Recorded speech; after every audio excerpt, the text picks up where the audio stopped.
18 নির্বাচনের রাতে ব্যালট বাক্স ভরার পরামর্শ দেন তৎকালীন আইজিপির জাবেদ পাটোয়ারি। মামুনের জবানবন্দি, ক্রসফায়ারের নির্দেশনা আসত প্রধানমন্ত্রীর দপ্তর থেকে। আজই জাতীয় সনদ চূড়ান্ত করতে চায় জাতীয় ঐক্য কমিশন। সংস্কার বাস্তবায়নে আইনি ভিত্তির দাবি জামায়াত, এনসিপি সহ কয়েকটি দলের। সংসদেই আস্থা বিএনপির। জুলাই পদযাত্রায় জনগণের অভূতপূর্ব সাড়া পেয়েছে এনসিপি। ঢাকায় ফিরে জানালেন নাহিদ, ৩রা আগস্টের মধ্যে জুলাই সনদ ঘোষণাপত্র বাস্তবায়নের দাবি। আমি চাইলেও এটা ঢেকে রাখতে পারি না। রাস্তাঘাটে চিমনি চালাই, আমি জেনে যাই তো অনেকাই। যেখানেই রান্না সেখানেই গোসল। রাজধানীতে যত্র গড়ে ওঠা হোটেলে নোংরা পরিবেশে তৈরি হয় খাবার। অস্বাস্থ্যকর খাদ্য গ্রহণে বাড়ে মৃত্যু ঝুঁকি, বলছেন চিকিৎসক। এবং স্কুল ক্রিকেটে ও টেস্ট মর্যাদায় রজত জয়ন্তীর টাকা নিয়ে 6 বিসিবির। 6 মাস আগে স্পন্সর পুরো অর্থ দিলেও বুঝে পায়নি জেলা ক্রীড়া সংস্থা। খোড়া অজুহাত ক্রিকেট বোর্ডে।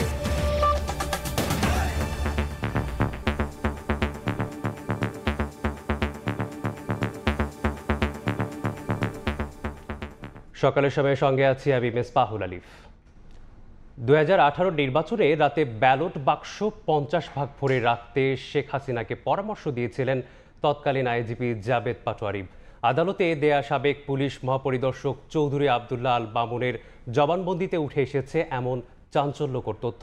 জবানবন্দিতে বাবুন আরও বলেন, রাজনৈতিক ভিন্নমত সরকারের হুমকি হয়ে ওঠা ব্যক্তিদের গুম করে নির্যাতন, আয়নাঘরে আটকে রাখা, ক্রসফায়ারে হত্যার নির্দেশনা আসত সাবেক প্রধানমন্ত্রীর দপ্তর থেকে। আফজাল হোসেনের রিপোর্ট। আওয়ামী লীগের আমলে 3টি জাতীয় নির্বাচন হয়। নানা অনিয়মের কারণে 3টি নির্বাচনই দেশে বিদেশে বিতর্কিত। 2014 সালে একতরফা নির্বাচন, 2018 সালের নির্বাচনকে বলা হয় রাতের ভোট, আর সবশেষ 2024-এর নির্বাচন খেতাব পায় ডামি নির্বাচনের। 5 আগস্টের পর এই নির্বাচনের সঙ্গে জড়িতদের বিরুদ্ধে মামলা করে বিএনপি। এছাড়া অনিয়ম তদন্তে একজন সাবেক বিচারপতির নেতৃত্বে 5 সদস্যের কমিটি গঠন করেছে অন্তর্বর্তী সরকার। এরই মধ্যে ভোটে জালিয়াতির মামলায় গ্রেফতার হয়ে কারাগারে আছেন সাবেক প্রধান নির্বাচন কমিশনার নুরুল হুদা। আদালতে দেয়া জবানবন্দিতে রাতে ব্যালট বাক্স ভরে রাখার কথা স্বীকার করেছেন নুরুল হুদা। তার নেতৃত্বাধীন কমিশনের অধীনে 2018 সালের নির্বাচনে দিনের ভোট রাতে হয়। এবার সাবেক পুলিশ মহাপরিদর্শক চৌধুরী আবদুল্লাহ আল মামুনের জবানবন্দিতেও উঠে এসেছে 2018-এর 30 নভেম্বরের নির্বাচনে অনিয়মের চাঞ্চল্যকর তথ্য। গেল মার্চে সিএমএম আদালতে দেয়া জবানবন্দিতে মামুন বলেছেন, ওই সময়ে তিনি ঢাকা রেঞ্জের ডিআইজি ছিলেন। রাতেই প্রায় 50% ব্যালট বাক্সে ভরে রাখতে তৎকালীন আইজিপি জাবেদ পাটোয়ারি শেখ হাসিনাকে পরামর্শ দিয়েছিলেন বলে তিনি শুনেছেন। এরপরই মাঠ পর্যায়ে সরকারের পক্ষ থেকে রাতে ব্যালট বাক্সে ভোট দেওয়ার নির্দেশনা দেওয়া হয়, যা রাজনৈতিক নেতাদের সহায়তায় বাস্তবায়ন করে মাঠ প্রশাসন। 14 এপ্রিল 2020 সাল থেকে 29 সেপ্টেম্বর 2022 সাল পর্যন্ত র্যাবের মহাপরিচালক ছিলেন চৌধুরী আবদুল্লাহ আল মামুন। মামুন তার জবানবন্দিতে বলেছেন, রাজনৈতিক ভিন্নমত সরকারের হুমকি হয়ে ওঠা ব্যক্তিদের গুম করে নির্যাতন, আয়নাঘরে আটকে রাখা, ক্রসফায়ারে হত্যা র্যাবের কালচারে পরিণত হয়। সাবেক আইজিপি বলেন, সিরিয়াস নির্দেশনাগুলো প্রধানমন্ত্রীর দপ্তর থেকে আসত বলে তিনি শুনেছেন। আর কিছু নির্দেশনা দিতেন প্রধানমন্ত্রীর সামরিক উপদেষ্টা তারেক সিদ্দিকী। আদালতে দেয়া জবানবন্দিতে সাবেক আইজিপি বলেন, ব্যারিস্টার আরমান টিএফআই সেলে বন্দী আছেন তা র্যাবের ডিজি থাকা অবস্থায় জানতেন তিনি। বেনজির আহমেদ দায়িত্ব হস্তান্তরের সময় আরমান টিএফআই সেলে বন্দী আছেন বলে তাকে জানানো হয়েছিল। গুমের শিকার ব্যারিস্টার আরমান দীর্ঘ 8 বছর পর সরকার পতনের পরদিন 6 আগস্ট মধ্যরাতে আয়নাঘর থেকে মুক্ত হন। আফজাল হোসেন, সময় সংবাদ, ঢাকা। 36 জুলাইয়ের মধ্যে সরকার জুলাই ঘোষণাপত্র না দিলে ফ্যাসিবাদ বিরোধী সব পক্ষকে সঙ্গে নিয়ে জুলাই ঘোষণাপত্র নিজেরাই ঘোষণা করবে এনসিপি। ঐক্যমত্য কমিশনের সঙ্গে সংলাপের বিরতিতে এনসিপির পক্ষ থেকে আলটিমেটাম দেন আক্তার হোসেন। আর জুলাই সনদ বাস্তবায়নে আইনি ভিত্তি দেওয়ার দাবি জামায়াতসহ বেশ কয়েকটি রাজনৈতিক দলের। এদিকে সংস্কার বাস্তবায়নে সংশয় দূর করার পরামর্শ দিয়েছে বিএনপি। ঐক্যমত্য কমিশনের সহসভাপতি ডক্টর আলী রিয়াজ জানান, আজকের মধ্যে গ্রহণযোগ্য একটি জাতীয় সনদ তৈরি করতে চায় কমিশন। বুধবার বিকেলে ফরেন সার্ভিস একাডেমিতে দ্বিতীয় পর্যায়ের 22তম দিনের আলোচনায় রাজনৈতিক দলগুলোর সৌহার্দ্যপূর্ণ পরিবেশে সংলাপ শুরু হয়। এদিন সংসদে নারী প্রতিনিধিত্ব, সরকারি কর্ম কমিশন, দুদক, মহা হিসাব নিরীক্ষক নিয়োগ ছাড়াও রাষ্ট্রপতির ক্ষমতা ও নির্বাচন প্রক্রিয়া সহ অমীমাংসিত 7টি বিষয়ে শেষ মুহূর্তে সংলাপ করে কমিশন।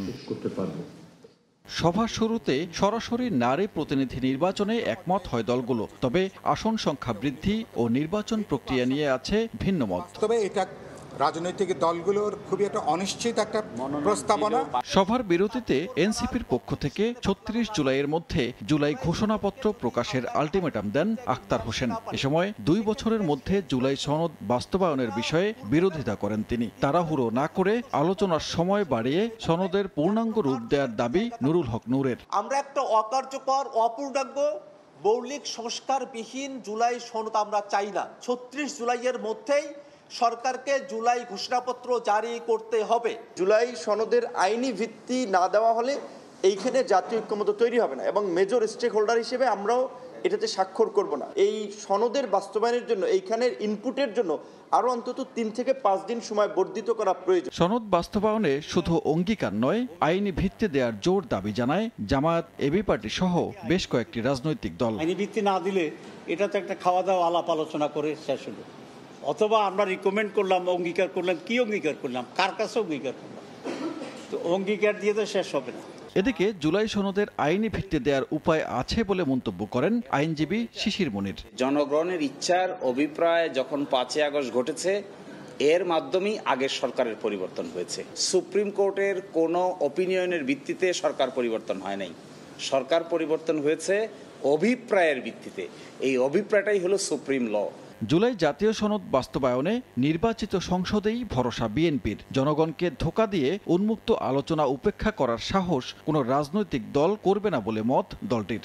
একটা ন্যাশনাল কনসেনসাস এখানে হচ্ছে, এতগুলো রাজনৈতিক দল এতদিন পর্যন্ত উন্মুক্ত আলোচনা করছে, হুইচ ইজ ভেরি ট্রান্সপারেন্ট, এবং আমি অনেকটা মনে করি যে ওপেন কোর্ট ট্রায়ালের মতো আপনাদের কাছে রিলে হচ্ছে, সবকিছু ডাইরেক্ট টেলিকাস্ট হচ্ছে বা ব্রডকাস্ট হচ্ছে। তো সেই জায়গায় জাতি দেখছে কারা কি হচ্ছে, কারদের কি পজিশন। বৈঠক শেষে কমিশনের সহসভাপতি বলেন, বৃহস্পতিবারের মধ্যে আলোচনা শেষ করে জাতীয় সনদ চূড়ান্ত করতে চায় কমিশন। আগামীকালের মধ্যেই অবহিত করতে পারব।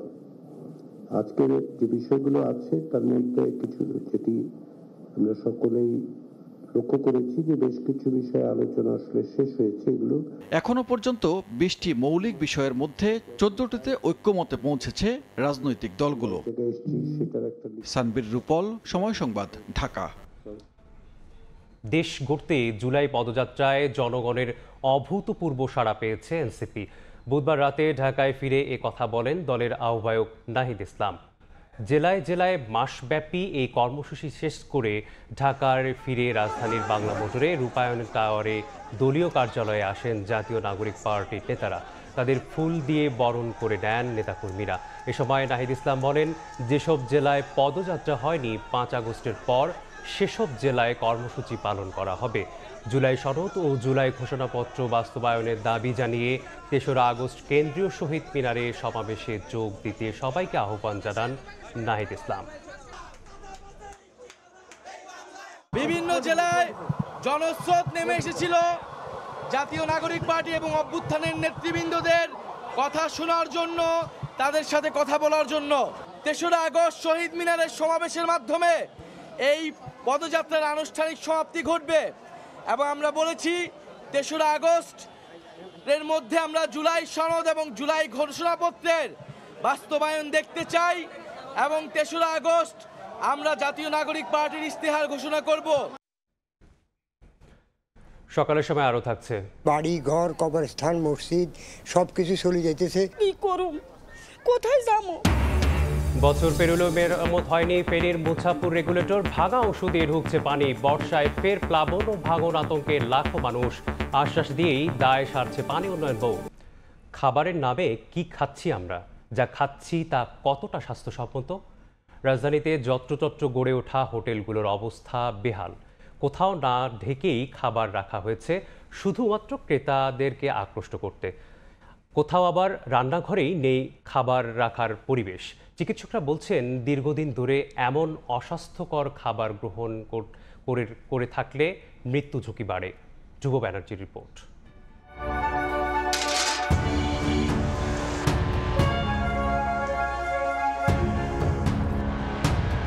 22 এপ্রিল 2025 রাজধানীর হাতিরপুল বাজারের কয়েকটি রেস্তোরাঁয় সময় সংবাদ। দেখা মিলল অপরিচ্ছন্ন পরিবেশে কিভাবে রাখা হয়েছে প্রতিটি খাবার।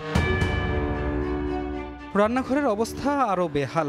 অপরিচ্ছন্নতার পাশাপাশি যেখানে রান্না সেখানেই চলছে গোসল সহ যাবতীয় কাজ। চোখের সামনে প্রমাণ মিললেও ব্যবসায়ীরা দিলেন নানা অজুহাত।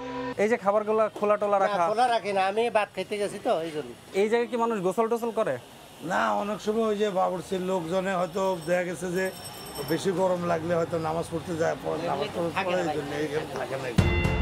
অন্যদিকে বেশ কয়েকটি হোটেল মালিকরা সময় সংবাদের উপস্থিতি টের পেয়ে তড়িঘড়ি করে শুরু করেন ময়লা ঢাকনা দিয়ে খাবার ঢেকে রাখার প্রতিযোগিতা। এটা ডাকছিলাম, জিনিসটা উঠলে খারাপ দেখা যায়, এই জন্য ঢাকা রাখছি।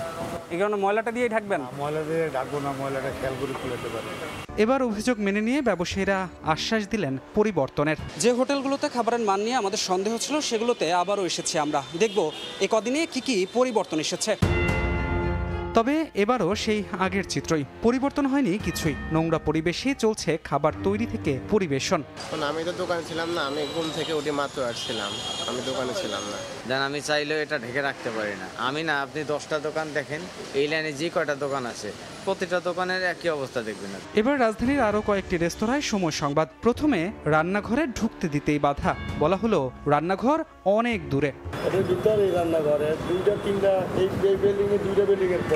তবে জেরার মুখে কতক্ষণ পরই বেরিয়ে এলো থুলের বেড়াল। প্রথমে মিথ্যে বললেও রান্নাঘরের সন্ধান মিলল একই ভবনের 3য় তলায়। গিয়ে দেখা গেল অস্বাস্থ্যকর পরিবেশ আর দীর্ঘদিনের অপরিচ্ছন্নতার প্রমাণ। সবই যেন দেখেও না দেখার অভিনয়। লাকির চুলার এমনি আমাদের জায়গাটাকে ছোট, আমরা জায়গা ইনভেস্ট করার জন্য খুঁজ লাগাইছি, তা পরিষ্কার জায়গায় ইনভেস্ট আমরা করবো। কি মিথ্যা বলছেন প্রথমে আমাদের? না, মিথ্যা না, মালিকের অনুমতি ছাড়া তো বলা যায় না, এই জন্য আমি ফোনটা দিয়ে শিওর হয়েছিলাম। ব্যবসায়ীদের এমন অসচেতনতায় বিপাকে পড়েছেন সাধারণ মানুষ। নিরুপায় হয়েই খাচ্ছেন এসব হোটেল রেস্তোরাঁর খাবার। রাস্তাঘাটে সিএনজি চালাই, আমি জেনে রায় তো অনেক মোবাইল কোডটা কি আইছে তারা ওরা করে মানে যেমন পাচ্ছে আপনি করছেন। ঢাকাতে আছে ডাক্তার দেখানোর জন্য, এখন নিরুপায় খাইতেছি। তবে নিরাপদ খাদ্য কর্তৃপক্ষ বলছে হোটেল ব্যবসায়ীদের দেয়া হবে অনলাইন প্রশিক্ষণ। বিনামূল্যে প্রশিক্ষণের সুযোগ পেলে সচেতন হবেন তারা। অনলাইন ট্রেনিং প্ল্যাটফর্ম রেডি করার চেষ্টা করতেছি, ট্রেনিংটা একদম ফ্রি হয়ে যাবে। চিকিৎসকরা বলছেন দীর্ঘদিন ধরে এমন অস্বাস্থ্যকর খাবার গ্রহণ ঝুঁকি বাড়ায় পাকস্থলীর নানা ধরনের রোগের, আছে মৃত্যু ঝুঁকিও। দীর্ঘমেয়াদে যদি আমি বারবার বিষাক্ত পদার্থ যদি আমি বডিতে নিই, সেটা আমাকে হার্ট থেকে শুরু করে কিডনি সবটা কিন্তু ক্ষতিগ্রস্ত করে। একবার কিন্তু ক্যান্সার হয়ে মানুষ কিন্তু মারা যায়। নিরুপায় হলেও হোটেল রেস্তোরাঁর মান যাচাই করে খাবার খাওয়ার পরামর্শ এই চিকিৎসকের। খাবার তালিকা অবশ্যই। ধ্রুব ব্যানার্জি, সময় সংবাদ, ঢাকা। গেল অর্থ বছরও রাজস্ব আদায়ের লক্ষ্যমাত্রা অর্জন করতে পারেনি এনবিআর। ঘাটতি থেকেছে প্রায় 1 লাখ কোটি টাকা। দুর্বল কর্মপরিকল্পনা আর উচ্চাভিলাষী লক্ষ্যের কারণেই সংশোধিত লক্ষ্যমাত্রা অর্জনেও বারবার ব্যর্থ হচ্ছে সংস্থাটি, এমনটাই বলছেন অর্থনীতিবিদরা। এস এম আরিফিনের রিপোর্ট। জুলাই গণঅভ্যুত্থান পরবর্তী সময়ে উচ্চ মূল্যস্ফীতি নিয়ন্ত্রণ। চলতি অর্থ বছরের জন্য যে 4,99,000 কোটি টাকার রাজস্ব আদায়ের লক্ষ্যমাত্রা এনবিআরকে দিয়েছেন অর্থ উপদেষ্টা, তা 2024-25 অর্থ বছরের সংশোধিত লক্ষ্যমাত্রার চেয়ে 36,000 কোটি টাকা বেশি। অথচ গেল অর্থ বছরের ওই লক্ষ্যমাত্রার ধারে কাছেও যায়নি এনবিআর এর রাজস্ব আদায়। কম রাজস্ব আদায় হয় তখন কিন্তু জনগণের ঋণটাও বেড়ে যায়। এনবিআর এর হালনাগাদ তথ্য, গেল অর্থ বছরে ভ্রমণ ও আয়কর থেকে আদায় হয়েছে 1,29,000 কোটি টাকা, যা লক্ষ্যমাত্রার চেয়ে 42,500 কোটি টাকা কম। কোনো বছরই সেই লক্ষ্যমাত্রা আমরা অর্জন করতে পারি না। স্থানীয় পর্যায়ে ভ্যাট আদায়ের লক্ষ্যমাত্রা ছিল 1,71,495 কোটি টাকা, অথচ হয়েছে 1,41,586 কোটি টাকা। এ সময় কাস্টমস থেকে 1,20,510 কোটি টাকা লক্ষ্যমাত্রা দেয়া হলেও আদায় হয়েছে 16.86% কম। সামনের দিনগুলোতে যদি আমাদের ঋণের বোঝার বাড়তে থাকে তাহলে সেটা কিন্তু কারোর জন্যই ভালো হবে না। রাজস্ব আদায়ের মোট হিসাবে দেখা যাচ্ছে গেল অর্থ বছর 4,63,500 কোটি টাকার সংশোধিত লক্ষ্যমাত্রার বিপরীতে সংস্থাটি আদায় করতে পেরেছে 3,70,874 কোটি টাকা। রাজস্ব এবং জিডিপির যে অনুপাত, সেখানে কিন্তু সবচেয়ে কম। অর্থ বছরের মাঝপথে এসে বিভিন্ন পণ্য ও সেবায় শুল্ক কর বাড়ানোর পরও আদায়ে বেহাল দশা থেকে বের হতে পারেনি এনবিআর। কারণ হিসেবে সংস্থাটির দুর্বল কর্মপরিকল্পনা ও লক্ষ্যমাত্রা নির্ধারণে দূরদর্শিতার ঘাটতিকে দায়ী করছেন অর্থনীতিবিদরা। যতটুকু লক্ষ্যমাত্রা ছিল এনবিআর এর তার তুলনায় কম রাজস্ব আদায়, তো সেটা আমাদের আসলে অর্থনীতিতে চাপটাই বাড়িয়ে দেবে। এই চাপ আমরা কমানোর প্রত্যাশা করছিলাম, কিন্তু এটা কমবে না, বরং সামনের দিকে আরও বেড়ে যাবে। লক্ষ্যমাত্রার সঙ্গে সঙ্গে একটা অ্যাকশন প্ল্যানও তৈরি করা উচিত এবং সেটাকে বাস্তবায়নের জন্য যে পদক্ষেপগুলো নেওয়া প্রয়োজন সেই পদক্ষেপগুলো নিতে হবে। এই বর্তমান বছরে আমরা যে লক্ষ্যমাত্রা দিয়েছি এই ক্ষেত্রে একই পরিণতি হবে। বড় অঙ্কের ঘাটতি আর সংস্কারের চাপ মাথায় নিয়েই চলতি অর্থ বছর রাজস্ব আদায়ের পরিকল্পনা সাজানোর পরামর্শ তাদের। MS আরিফিন, সময় সংবাদ, ঢাকা। নানামুখী জটিলতায় বহির্নোঙরে জাহাজ অবস্থানের সময় বাড়তে থাকায় কঠোর অবস্থানে যাচ্ছে চট্টগ্রাম বন্দর কর্তৃপক্ষ। জটের কারণে আন্তর্জাতিক শিপিং বাণিজ্যে সুনাম ক্ষুণ্ণ হওয়ায় অন্তত 15টি জাহাজ অবস্থান করতে না দেওয়ার সিদ্ধান্ত নেওয়া হয়েছে। এই সিদ্ধান্ত আমদানি রপ্তানি বাণিজ্যে নেতিবাচক প্রভাব ফেলবে বলে শঙ্কা শিপিং ব্যবসায়ীদের। সাখাওয়াত টিপুর ক্যামেরায় বিস্তারিত জানাচ্ছেন কমল দে। চট্টগ্রাম বন্দরে অন্তত 15টি গিয়ার কিংবা গিয়ারলেস জাহাজ হ্রাস করার সিদ্ধান্তের কথা জানিয়ে শিপিং এজেন্ট অ্যাসোসিয়েশনকে চিঠি দেওয়া হয়েছে। জাহাজের তালিকা বন্দরের কমিটির কাছে জমা দিত নির্দেশনা দেওয়া হয়। ঈদের দীর্ঘ বন্ধ, কাস্টমসের আন্দোলন এবং দুর্যোগপূর্ণ আবহাওয়ার কারণে বন্দরের বহির্নোঙরে জট তৈরি হয়। এতে জাহাজের অবস্থান সময় বেড়ে যাওয়ায় আন্তর্জাতিক শিপিং বাণিজ্যে চট্টগ্রাম বন্দরের সুনাম ক্ষুণ্ণ হয়। একটা জাহাজের সাথে একটা জাহাজকে বললেই তো আর উল্টো করা যায় না, কারণ এটা তো একটা জাহাজের সাথে তার চার্টার একটা এগ্রিমেন্ট থাকে, তার একটা সময় সাপেক্ষের ব্যাপার থাকে। একটা তো অ্যাটলিস্ট একটা সময় লাগবে। এই মুহূর্তে বললাম জাহাজ একটা রুট থেকে যদি বন্ধ করে দেওয়া হয় তাহলে তো এটার বুঝতে হবে। চট্টগ্রাম বন্দর ও বহির্নোঙরে বর্তমানে 111টি জাহাজের অবস্থান রয়েছে। এর মধ্যে প্রধান জেটিতে অবস্থানরত 17টি এবং বহির্নোঙরে 91টি জাহাজের মধ্যে 38টি থেকে পণ্য খালাস হচ্ছে। এই মুহূর্তে কন্টেনারবাহী জাহাজ রয়েছে 36টি। চট্টগ্রাম বন্দরের তথ্য অনুযায়ী বন্দরে পণ্য নিয়ে আসার জন্য 126টি মাদার ভেসেলের অনুমোদন রয়েছে। এর মাঝে 90 থেকে 96টি মাদার ভেসেল পণ্য আনা নেওয়া করছে, বাকিগুলি চলছে অ্যাডহক ভিত্তিতে। তবে এসব মাদার ভেসেল তাদের ধারণ ক্ষমতার কম সংখ্যক কন্টেনার আনায় চট্টগ্রাম বন্দরে জাহাজের গড় অবস্থানকালীন সময় বাড়ছে, এমনটি অভিযোগ বন্দরের। বন্দরের 16টি বার্থের মধ্যে 10টি বার্থ কন্টেনারবাহী জাহাজের জন্য বরাদ্দ রাখতে হয়। এক্ষেত্রে চলতি বছরের শুরুতেও বন্দরে 96টি পণ্যবাহী জাহাজ আসা যাওয়া করে, কিন্তু অ্যাডহক ভিত্তিতে 25 থেকে 30টি জাহাজের অনুমোদন দেওয়া হয়েছিল। এই অবস্থায় জট এড়াতে 15টি জাহাজ বন্দরে অবস্থান করতে না দেওয়ার সিদ্ধান্ত নিয়েছে বন্দর কর্তৃপক্ষ। গিয়ারলেস জাহাজ খুব বেশি হয়ে গেছে, এটা যদি কমিয়ে গিয়ার জাহাজ আনা যায় তাহলে জিসিবি এবং এই সিসিটি এবং অন্যান্য টার্মিনালগুলিতে জাহাজ সমানভাবে বন্টন করাটা সুবিধা। বছরে আমদানি রপ্তানি বাণিজ্যের অংশ হিসেবে 32 লাখের বেশি কন্টেনার এবং 13 কোটি মেট্রিক টন কার্গো পণ্য আনা নেওয়া করা হয় এসব জাহাজ দিয়ে। এর মধ্যে বিদেশি মালিকানাধীন জাহাজের সংখ্যাই বেশি। এটা আবার রিকনসিডার করা উচিত, কারণ পোর্টের অনেকগুলো এক্সিস্টিং ক্রাইসিস আছে। ওইগুলোতে যদি পোর্ট এমফাসাইজ করে যদি জাহাজগুলোকে 48 ঘন্টার মধ্যে যদি জাহাজ বন্দর থেকে বের করে দিতে পারে, যেভাবে আগে করেছে বন্দর, সেই চলমান প্রক্রিয়ায় পোর্টের এফোর্ট কোনো অংশে কম ছিল না। এখনও আমরা আশা করি পোর্ট সেটা করতে পারবে। চট্টগ্রাম বন্দরে দেশি বিদেশি অন্তত 30টি শিপিং লাইনের জাহাজ পণ্য আনা নেওয়া করে। এর মধ্যে প্রতি মাসে করে 113 থেকে 126টি কন্টেনারবাহী জাহাজ আসে এই বন্দরে। কমল দে, সময় সংবাদ, চট্টগ্রাম। 1 বছর আগে ভেঙেছে সুইচ গেট, কিন্তু মেরামত না করায় সেই গেট দিয়ে পানি ঢুকে তলিয়েছে লাখো মানুষের বসতবাড়ি। বলছি ফেনীর মুছাপুর সুইচ গেটের রেগুলেটরের কথা। বছর পার হলেও রেগুলেটরটি সংস্কার না হওয়ায় চলতি বর্ষাতেও নতুন করে ভাঙন আতঙ্কে দিন কাটাচ্ছেন লাখো মানুষ। অব্যাহত আছে ভাঙনও। নোয়াখালী থেকে ফিরে সাইফুল্লাহ কামরুলের সঙ্গে নিয়ে মনির হোসাইনের রিপোর্ট। ছবি তুলেছেন মোহাম্মদ শাহজাহান খান।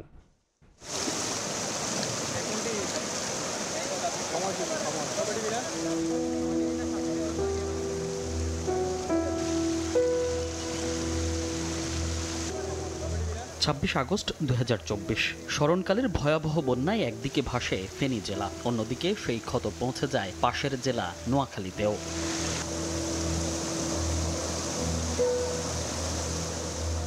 বন্যার পানির তীব্র চাপে ভেঙে যায় নোয়াখালীর কোম্পানিগঞ্জের মুছাপুর রেগুলেটর, আর এতেই ভাঙন আতঙ্কে নির্ঘুম রাত শুরু হয় এই উপজেলার বাসিন্দাদের।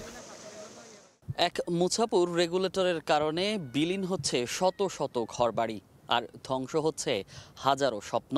স্থানীয়রা বলছেন, যদি শীঘ্রই এই রেগুলেটর ঠিক করা না হয় তাহলে নদী গর্ভে পুরোপুরি বিলীন হয়ে যাবে মুছাপুরের এই 7 নম্বর ওয়ার্ড।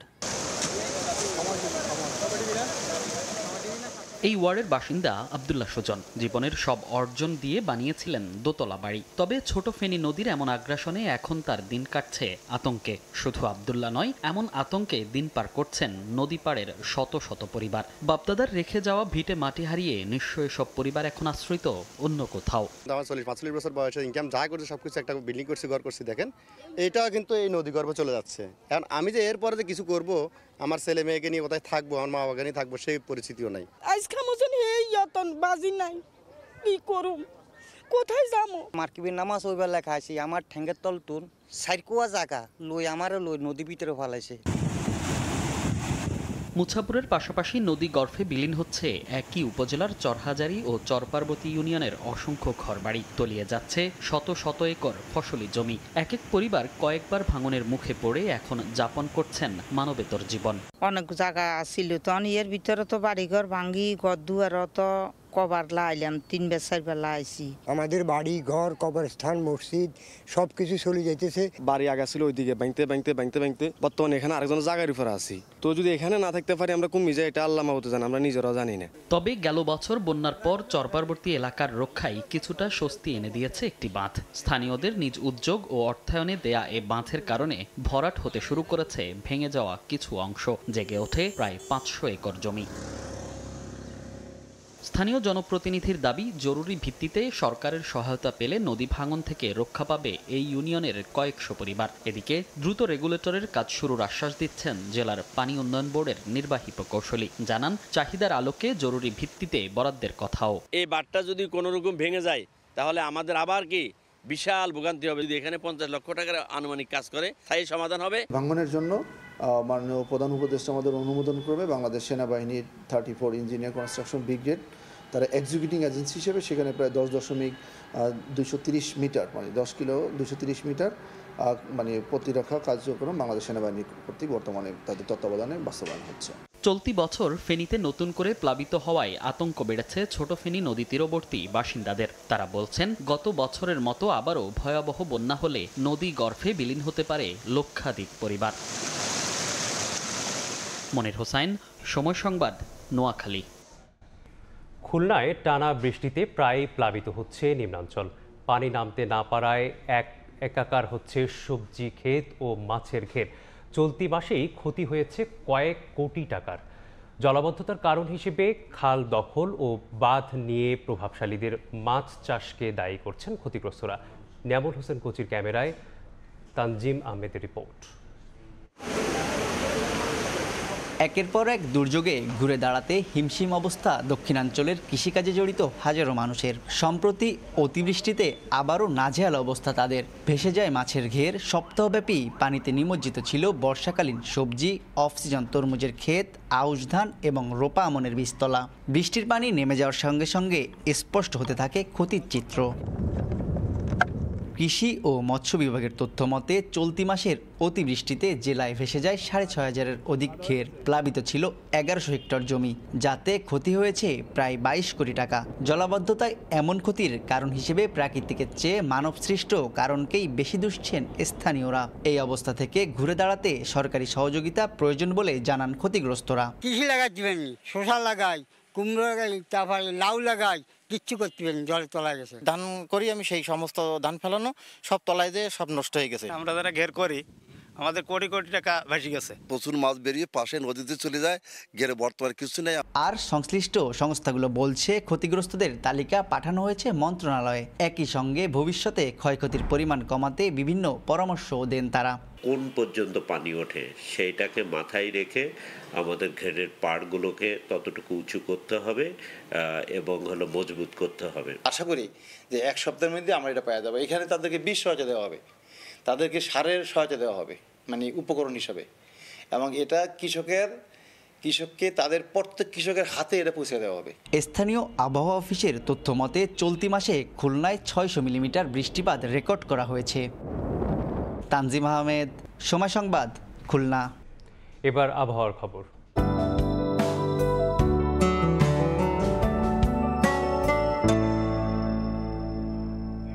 দেখে নেব আজকের বাতাসের মানসূচক। বায়ুমান বিষয়ক সংস্থা আইকিউ এয়ারের সূচক অনুযায়ী আজকের বাংলাদেশের বায়ুর মান। আজ ঢাকা বিভাগে বায়ুর মান ৭৭, যা সন্তোষজনক, বাতাসের আর্দ্রতা ৮৮। চট্টগ্রাম বিভাগের বায়ুর মান ৫৮, এটি সন্তোষজনক, বাতাসের আর্দ্রতা ৮৯। রাজশাহী বিভাগের বায়ুর মান ৮৫, এটিও সন্তোষজনক, বাতাসের আর্দ্রতা ৯১। সিলেট বিভাগের বায়ুর মান ৬৯, যা সন্তোষজনক, বাতাসের আর্দ্রতা ৯০। খুলনা বিভাগের বায়ুর মান ৬৯, এটিও সন্তোষজনক, বাতাসের আর্দ্রতা ৯৬। বরিশাল বিভাগের বায়ুর মান ৭০, এটি সন্তোষজনক, বাতাসের আর্দ্রতা ৯৭। রংপুর বিভাগের বায়ুর মান ৭০, এটিও সন্তোষজনক, বাতাসের আর্দ্রতা ৮৩।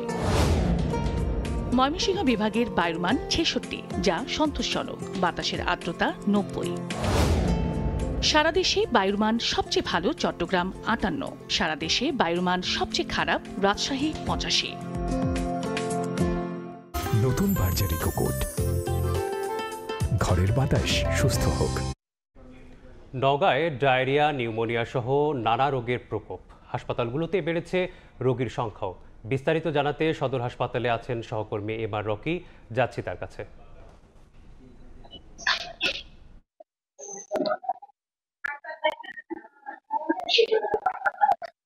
দিনের আলো ফোটার পর থেকেই এক ধরনের প্রখর ভ্যাপসা গরম অনুভূত হচ্ছে এবং এই ভ্যাপসা গরমের সঙ্গে কিন্তু মাঝে মাঝে বৃষ্টি হচ্ছে। এরকম একটি আবহাওয়ার ছন্দপতন গেল প্রায় 15 দিন ধরেই, 2 সপ্তাহ ধরেই বরেন্দ্র অঞ্চলে বিরাজ করছে। ফলে এই আবহাওয়ার একটা বিরূপ প্রতিক্রিয়া কিন্তু জনপদের বিভিন্ন প্রাণ প্রকৃতির উপরই আমরা লক্ষ্য করছিলাম। বিশেষ করে শিশু এবং বয়স্কদের উপরে বেশি প্রভাব পড়ছে, কারণ শিশুরা এই আবহাওয়ায় দ্রুত ঘেমে গিয়ে ডায়রিয়া, নিউমোনিয়া, পেটের পীড়া, বিভিন্ন ধরনের রোগের প্রকোপটা তাদের সংক্রমিত করছে এবং ফলে দেখা যাচ্ছে যে হাসপাতালগুলোতে স্বাভাবিকভাবে গেল এক সপ্তাহে কিন্তু রোগীর চাপ সেটা অস্বাভাবিক বেড়ে গেছে। এবং আমরা বর্তমানে নওগাঁ সদর হাসপাতাল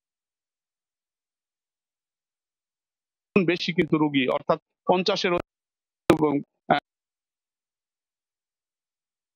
প্রকোপ বলছেন চিকিৎসকরা। বলছেন আবহাওয়া মূলত যে এই সময়টাতে যে ছন্দপতন হয়েছে এবং এই আবহাওয়ার মূলত এক ধরনের বিরূপ প্রভাব পড়ছে এবং এই বিরূপ প্রভাবের কারণেই বয়স্ক এবং শিশুদের উপরই সবচেয়ে বেশি দখল। শিশুরা ঘেমে যাওয়ার পরে আসলে যে প্রতিক্রিয়াটা এখানে লক্ষ্য করছেন, চিকিৎসকরা বলছেন দ্রুত ঘেমে যাওয়ার ফলে শিশুদের যে রোগ প্রতিরোধ ক্ষমতা এটা অনেকটা কমে আসছে। ফলে তাদের এই রোগের প্রকোপটা এবং ডায়রিয়া, নিউমোনিয়ার প্রকোপের কারণে অনেকেই ভর্তি হচ্ছেন হাসপাতালগুলোতে। হাসপাতালের এই অবস্থায় চিকিৎসকরা সচেতনতার উপর গুরুত্ব দিচ্ছেন এবং কোনোভাবে যেন শিশুরা ঘেমে না যায় এই দিকটাই কিন্তু পরামর্শের দিক থেকে চিকিৎসকদের দিক থেকে দেওয়া হচ্ছে। এই ছিল সার্বিক নওগাঁর রোগবালাইয়ের খবর আমার কাছে। কথা দিয়েও কথা রাখেনি বিসিবি। টেস্ট মর্যাদার 25 বছর পূর্তি উপলক্ষে প্রতিটি জেলা ক্রীড়া সংস্থাকে ক্রিকেট কার্নিভালের জন্য 25,000 করে টাকা দেওয়ার কথা থাকলেও 1.5 মাস পরও সেই অর্থ হাতে পায়নি সংস্থাগুলো। স্কুল ক্রিকেটের জন্য স্পন্সর প্রতিষ্ঠান গেল জানুয়ারিতে বিসিবিকে অর্থ বুঝিয়ে দিয়েছে, সে টাকাও জেলা ক্রীড়া সংস্থাগুলোকে দেয়নি বিসিবি। নিজেদের টাকায় ইভেন্ট আয়োজন করে বিপাকে কর্মকর্তারা। অসহায়ত্বের কথা জানায় সময় সংবাদে। বিসিবি জানিয়েছে অভ্যন্তরীণ সমস্যার কারণে সময় মতো অর্থ দিতে পারেনি তারা। তাবিব হোসেনের রিপোর্ট। বহু জায়গায় ক্রিকেট ঘুমিয়েছিল, তাদেরকে একটা ওয়েক আপ কল দেওয়া। দায়িত্ব নিয়ে টাইগারদের টেস্ট মর্যাদার 25 বছর পূর্তি আয়োজনের মধ্য দিয়ে সারা দেশের ক্রীড়া সংস্থার ঘুম ভাঙাতে চেয়েছিলেন বিসিবি সভাপতি, কিন্তু এই আয়োজনের পেছনে আছে চরম অনিয়মের গল্প। শুধু তাই নয়, সময় সংবাদের অনুসন্ধানে উঠে এসেছে প্রাইম ব্যাংক স্কুল ক্রিকেটের অর্থ বরাদ্দ নিয়েও বিসিবির অনিয়মের চিত্র। টেস্ট মর্যাদা প্রাপ্তির রজত জয়ন্তী উপলক্ষে প্রতিটি জেলা ক্রীড়া সংস্থাকে বিসিবি নির্দেশনা দেয় অনূর্ধ্ব-12 ক্রিকেট কার্নিভাল আয়োজনের। প্রতি জেলায় বরাদ্দ থাকে 25,000 টাকা। নিজেদের অর্থে কার্নিভাল আয়োজন করে এখন বিপদে জেলা ক্রীড়া সংস্থাগুলো। 1.5 মাস পার হলেও জেলা ক্রীড়া সংস্থাগুলো পায়নি প্রতিশ্রুত সেই অর্থ। বললাম যে তাহলে গেম ডেভেলপমেন্টে তো আমাদের 25 বছর পূর্তিতে আরো 2 আমরা বাস্তবায়ন করতে গেলে তো আসলে টাকা লাগে। উনি আমাকে বললো যে বাস্তবায়ন করেন 25 তারিখের পরে 2-3 দিন পরে আমরা টাকা দিয়ে দেবো। রিজার্ভ বাইরে রিজার্ভ বলে আপনাদের প্রোগ্রামে বরাদ্দ আসছে কিনা, যদি বরাদ্দ আসে তাহলে আপনি ব্যাংকে স্টেটমেন্ট নিয়ে আসেন, টাকা না আসলে তো অগ্রিম টাকা ছাড়ে এই ক্রিয়া সংস্থা তো। শুধু কার্নিভাল নয়, প্রাইম ব্যাংক স্কুল ক্রিকেটও হয়েছে আর্থিক অনিয়ম। বিসিবির নির্দেশনায় টুর্নামেন্ট শুরু হয় এবছরের জানুয়ারিতে। টুর্নামেন্ট শুরুর আগেই অংশগ্রহণ করা স্কুল এবং খেলা পরিচালনার জন্য জেলা ক্রীড়া সংস্থাগুলোতে অর্থ পাঠানোর কথা বিসিবির, কিন্তু এতদিনও সেটা পৌঁছায়নি। বিসিবি থেকে টাকা না পেয়ে নিজেদের পকেটের অর্থ ব্যয় করে আয়োজন করা হয় টুর্নামেন্টগুলো। অংশগ্রহণ করা স্কুলগুলো টাকা না পেয়ে ধর্ণা দেয় জেলা ক্রীড়া সংস্থায়। শুনতে হয় কটু কথাও। বিসিবির স্বেচ্ছাচারিতার শিকার জেলা ক্রীড়া সংস্থাগুলো।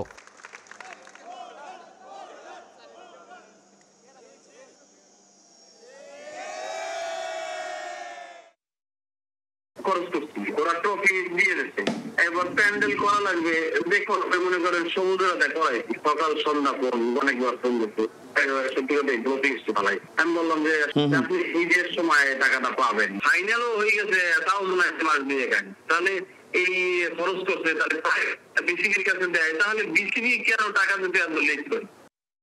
আমাদের কাছে কোনো চেক বা অর্থ এরকম কিছু আসেনি, বরং ওই টুর্নামেন্ট করার জন্য যে আনুষঙ্গিক যে খরচ সেই টাকাটা পর্যন্ত আমরা এখনো পাইনি। যদি আপনি পারেন একটু আমাদের যদি নক করে, আর এটা ওই যে স্কুল থেকে আমাকে ফোন দিয়েছিল, এখন আমরা না পারে কিভাবে দিব। তবে বড় প্রশ্ন, স্পন্সর প্রতিষ্ঠান প্রাইম ব্যাংক জানুয়ারির শেষ সপ্তাহে বিসিবিকে পরিশোধ করেছে পুরো অর্থ। তাহলে সেই টাকা কোথায় গেল? ফাইনাল খেলেছে, ওই টাকাগুলো এখনো যায়নি বোর্ড থেকে। ম্যাচ প্রতি যে 3,000 টাকা করে পায়, এগুলো একটু যায়নি। আমাদের এখানে ইন্টারনাল ছিল, আমাদের তরফ থেকে জুন মাসের মধ্যে চলে যাওয়ার জন্য বলা হয়েছিল।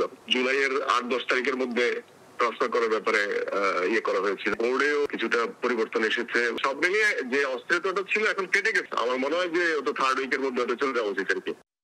আমিনুল ইসলাম বুলবুল দায়িত্ব নেয়ার পর বিসিবিতে পরিবর্তনের স্বপ্ন দেখেছিলেন অনেকেই, কিন্তু এসব বিতর্কিত কর্মকাণ্ডে নিজেদের প্রশ্নবিদ্ধ করছে দেশের ক্রিকেট নিয়ন্ত্রক সংস্থা। তামিম হোসেন, সময় সংবাদ, ঢাকা। সকালের সময়ের শীর্ষ সংবাদগুলো জানিয়ে দিচ্ছি আরেকবার। 18 নির্বাচনে রাতে ব্যালট বাক্স ভরার পরামর্শ দেন তৎকালীন আইজিপি জাভেদ পাটোয়ারি। বাবুনের জবানবন্দি, ক্রস ফায়ারের নির্দেশনা আসতো প্রধানমন্ত্রীর দপ্তর থেকে। আজই জাতীয় সনদ চূড়ান্ত করতে চায় ঐকমত্য কমিশন। সংস্কার বাস্তবায়নে আইনি ভিত্তির দাবি জামায়াত, এনসিপি সহ কয়েকটি দলের। সংসদেই আস্থা বিএনপির। এবং জুলাই পদযাত্রায় জনগণের অভূতপূর্ব সাড়া পেয়েছে এনসিপি। ঢাকায় ফিরে জানালেন নাহিদ, 3রা আগস্টের মধ্যে জুলাই সনদ ও ঘোষণাপত্র বাস্তবায়নের দাবি।